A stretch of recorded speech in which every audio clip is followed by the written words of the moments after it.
Once, in a quiet country folded between green hills and slow rivers, there lived a couple who had waited many years for a child. Their cottage stood at the edge of the village, where wildflowers crowded the fences and bees hummed all summer long. Though the cottage was small, it was kept with care, and though the couple's means were modest, their hopes were great.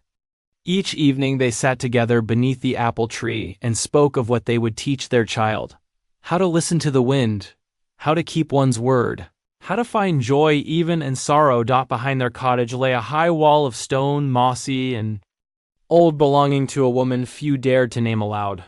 She was known simply as Dame Gothel. Some said she was a sorceress, others that she was a healer who had turned bitter with age. All agreed that her garden was unlike any other lush beyond reason, with leaves that shone like polished emeralds and roots that pulsed with life. No lock or gate protected it, yet no one trespassed, for fear hung thicker than ivy upon that wall. One spring, as the years passed and the wife at last carried a child, she grew pale and restless. Her strength faded and she lay awake at night, with an ache she could not name. One evening, gazing from the window toward the forbidden garden, her eyes caught upon a bed of rampion tender green leaves glistening with dew. At the sight of it, a longing seized her so fierce that tears sprang unbidden to her eyes. "I must have that plant," she whispered. "If I cannot taste it, I fear I shall wither." Her husband, frightened by her weakness and desperate with love, tried to dissuade her. He cooked her stews and sweet breads, fetched herbs from the forest, and sang to her as they had done in their youth. Nothing eased her hunger. Each day her cheeks grew more hollow, and each night she stared at the garden as though it were the only star left in her sky. At last, driven by fear, the husband waited until the moon hid her face and crept over the wall. His hands trembled as he pulled the rampion from the soil, roots and all, and fled back to the cottage. The wife ate greedily, color blooming again in her face, but the relief did not last. The next day she begged for more, and the next. Her longing deepened into a need that gnawed at her bones. Unable to refuse her, the husband returned to the garden a second time. But as he gathered the plants, a shadow fell across him, and a voice like dry leaves spoke his name. Dame Gothel stood before him, tall and straight, her hair silver as frost, her eyes sharp with knowledge. "How dare you steal from my garden?" she asked. The man fell to his knees and told her everything: his wife's craving, his fear for her life, his shame. The sorceress listened, her expression unreadable. At last she spoke. "I will allow you to take what you need," she said slowly, "but in return the child your wife bears shall be mine." The man's heart shattered. He pleaded, offered gold, offered service, offered his own life. Dame Gothel shook her head. "The balance has been struck," she said. "Choose." With tears burning his eyes, the man agreed, for he believed no child could live without its mother. When the time came and a daughter was born with hair the color of sunlight and eyes bright as the morning sky, Dame Gothel appeared at the door. She named the child Rapunzel, after the plant that had sealed her fate, and carried her away without another word. Rapunzel grew not in a cottage, but in a tower hidden deep within a forest where birds sang without fear and the air shimmered with magic. The tower had no door, no stairs, only a single window far above the ground. Dame Gothel raised the child with stern care. Rapunzel was fed, clothed, and taught many things: how to read the old books, how to tend plants, how to sing songs that made the walls seem to breathe. Yet she was never allowed beyond the tower's shadow. As the years passed, Rapunzel's hair grew longer than any had ever seen. It spilled like golden silk, glowing even in dim light. Dame Gothel would stand below the tower and call, "Rapunzel, Rapunzel, let down your hair," and the girl would braid it and lower it like a ladder.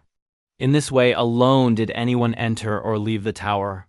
Rapunzel did not know the world beyond the trees. She knew the forest only as a ring of green seen from above, and the sky as her closest companion. She spoke to birds and listened to the whispers of leaves. Sometimes at dusk she felt a strange ache in her chest, as though something were missing, though she could not name it. On her 18th birthday, Rapunzel sang a song she had made herself, a melody filled with longing and light. Her voice drifted through the forest, carrying farther than she knew. A young prince, riding through the woods, heard it and reined in his horse, struck silent by its beauty. He followed the sound until he found the tower. Hidden among the trees, the prince watched as Dame Gothel arrived and called for Rapunzel's hair. When the sorceress left, he waited until nightfall and tried to climb the tower himself, but the smooth stone defeated him. Day after day he returned, listening to Rapunzel sing, his heart catching on each note.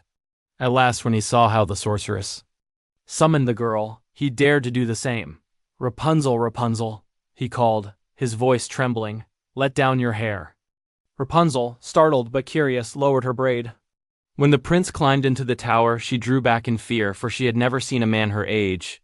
He spoke gently, telling her of the world beyond the forest, of cities and seas, of laughter, in crowded halls, of sorrow and courage and choice.